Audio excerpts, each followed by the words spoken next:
All right, what's going on from Heavenly Homestead? Good morning, everybody. Today we are out, just drop some feed to them, and like normal, come in here and collect some eggs. And we got a bunch of them. Let me count them. 16 eggs. That's not bad, 16 eggs. But I came out and 3 of the goats were outside. I mean, yes, they live outside, but they were out of the pen.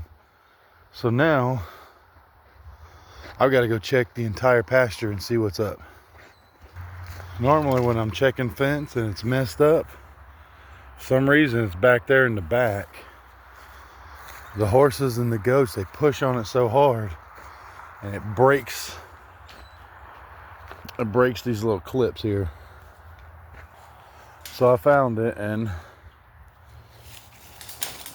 the clips are broken. So let's go get some more. If y'all want to watch some more of what's going on here at Heavenly Homestead, go ahead and subscribe, follow, share it with your friends, anybody who might like to watch these shenanigans. Until then, y'all be good.